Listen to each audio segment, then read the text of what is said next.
Who's going to be the right winger on the first line? Who's going to help out Gino on the second line? The one thing that it seemed like nobody talked about all through this past NHL season was whatever happened to the third line. Good morning to you. Good Thursday morning. I'm Dejan Kovacevic of DK Pittsburgh Sports. This is Daily Shot of Penguins. If you're into football and or baseball, I also offer daily shots of Steelers and Pirates that I hope you'll check out. If you ever got the feeling at any point over this past regular season or even into all 7 games in which the Penguins played in these Stanley Cup playoffs that something was off compared to last year, that something wasn't quite right apart from the glaringly obvious issue of goaltending for different reasons, going back to Tristan Jarry's mess versus the Islanders and then, everything that just happened against the Rangers. For me, it was the lack of a consistent, viable third line presence. And when I say that, I'm not just going to reduce the argument to how many goals were scored or even the more advanced metrics, because the bigger issue to me was third line, here's the word again, presence.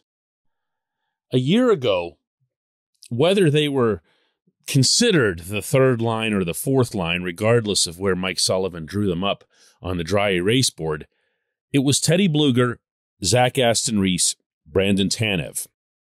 Those guys did a lot of different things well. They possessed the puck in the offensive zone.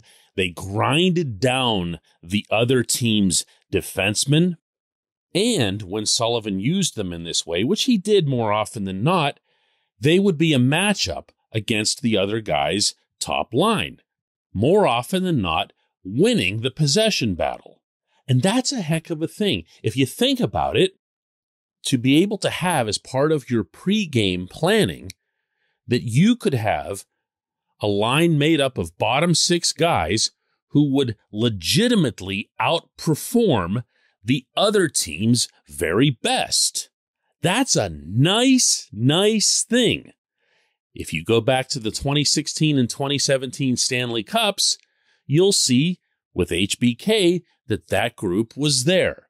There was always something that Nick Bonino, Carl Hagelin, and Phil Kessel could do to counter and really at times overwhelm the opponent. In fact, you could go through all 5 of this franchise's championships and find a line like that. Where you couldn't find it was at any stage, realistically, of the 2021-22 season. Why? Lots of different reasons for that. The one that I'm not going to pin on this situation, though, is Tanev. And even though I know he, would be kind of an easy, low-hanging fruit choice to bring up here, because Tanev is, Mr. Wildman, flying around, got the hair, he's hitting people, works harder than everybody, has that speed, scores into double digits. And then, of course, he went on to do that for Seattle before having that season-ending injury. He was on his way to a career season with the Kraken. But I honestly don't feel this was that much about Tanev, because at the start of the season, this season, you'll recall that Brock McGinn was put with that group and did really, really well, and in some ways did better than Tanev had done. So what was it? What actually happened to destroy this third line presence? This portion of Daily Shot of Penguins is brought to you by the good people at the Greater Pittsburgh Community Food Bank, where they're committed to providing food for all of our neighbors in need across Western Pennsylvania. They, in turn, need your help. Find out how $1 can be turned into 5 full meals. For those in need, visit pittsburghfoodbank.org. I've got another low-hanging fruit possibility here, and that was when Blueger had his jaw busted up by Winnipeg's Brendan Dillon. Cheap shot, awful check. And Teddy just was not the same player after that. That can be a coincidence, but sometimes it isn't. Now, it might also be the case, and I know that there are people with the team who feel this way, that Blueger really missed Zach Aston Reese, and probably the other way around. The two were known to have fed off each other, meaning both their strengths and their shortcomings. There were things that Blueger could do out there with his speed and smarts and positioning that would allow Aston Reese to cover up for his lack of speed and lack of quickness and lack of touch, let's say, on the puck. While at the same time, Aston Reese brought an outstanding shot suppression factor in the Penguins' defensive zone, one of the handful of best by any forward in the National Hockey League over the last couple of years. He's just really, really good at preventing pucks from getting into danger areas. One of the many things that Sullivan and, for that matter, Ron Hextall loved about him. And that quite possibly covered up for some shortcomings that Blueger would have in that department. Whatever it was, this was all gone by the time the Penguins got close to the end of the regular season and into the playoffs. You didn't know they had a third line. And every once in a while, somebody would score. Evan Rodriguez got the big goal in Game 7 up at the Garden, but you never felt them. You never felt like they were part of the series. You never said, man, if only Sullivan could get those guys out there in that certain situation to try to get the momentum back. The things he used to do with the Blueger line, they were all gone.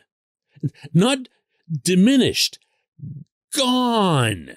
You didn't even know they were out there. They were killing time. Now, I don't have easy solutions for this. I can't know what was up with Teddy, and I fully expect to never know. I don't know why he'd want to discuss the way his final couple months of the regular season and playoffs went. But I do know that this team needs him back, and this team needs a third line presence back. Oh, and another thing, I also know that Aston Reese is an unrestricted free agent who probably won't cost very much and wouldn't exactly blow up your remaining cap space. Just thought I'd throw that out there since Blueger and McGinn both will be back with the Penguins, and maybe you could try to recreate what those guys had earlier in the season. Plus, if you can find a way to sign Rickard Rakell, which would be a really good thing for the Penguins to do, and you bring Aston Reese back, it's kind of like getting part of your trade back for nothing, which is always a fun thing for a sports executive to pull off. When we come back, J1Q.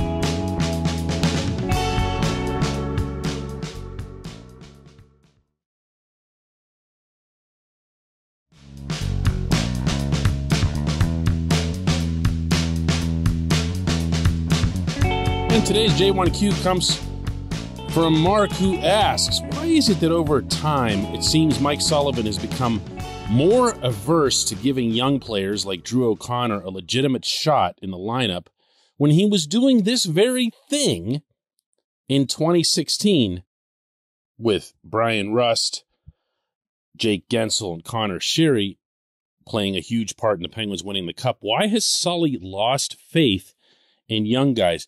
Mark, I'm convinced that this whole discussion is about 80% narrative and 20% accurate. And allow me to explain after I first clarify something that you mentioned there. Sullivan's initial wave of call-ups in 2016. If you want to give Sullivan credit for that, Jim Rutherford was actually the general manager. but it was Brian Rust, Connor Sherry, Tom Kuhnhackl, and Scott Wilson. And Wilson was the one out of the four who actually came up and made the immediate impact that I think bought the rest of those guys some time before he got hurt and was unavailable the rest of the way. It was the following year that Sullivan brought up Jake Gensel, and Jake, of course, had a huge impact in the 2017 run. So I just want to straighten that out and maybe illustrate that it was 2 years in a row that Sullivan trusted kids.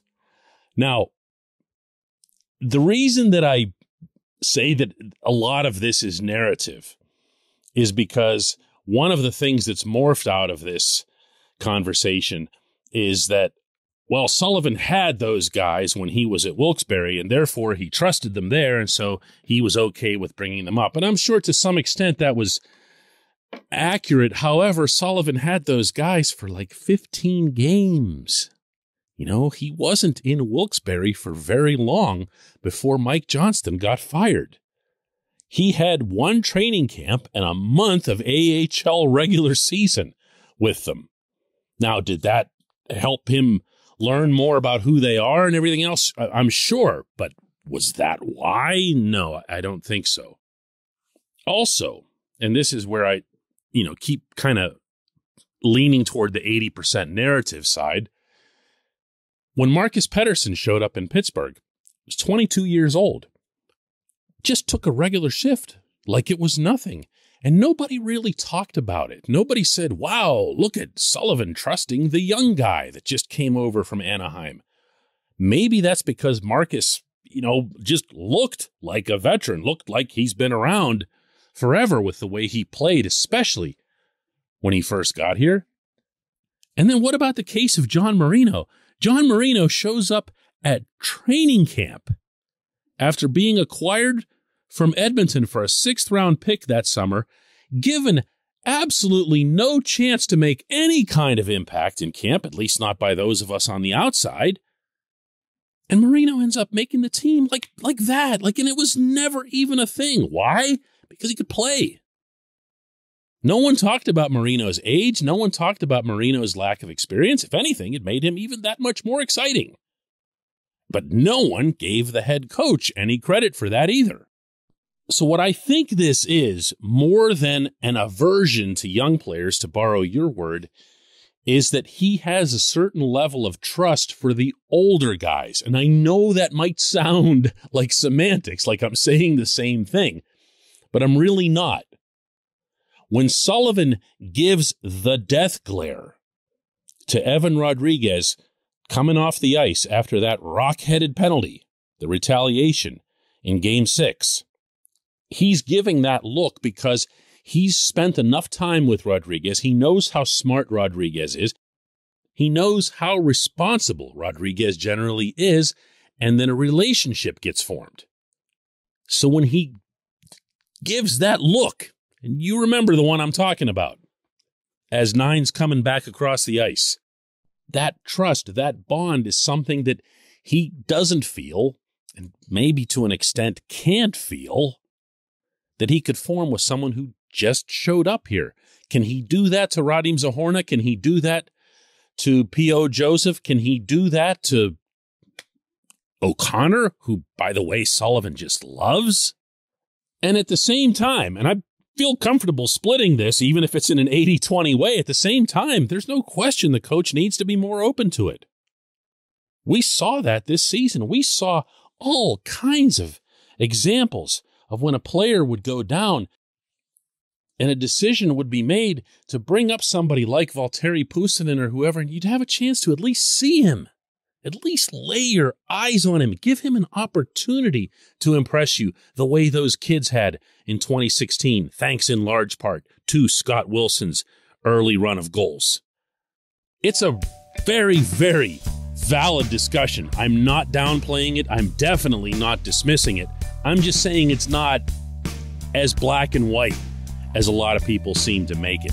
I appreciate the question. I appreciate everyone listening to Daily Shot of Penguins. We'll do another one tomorrow.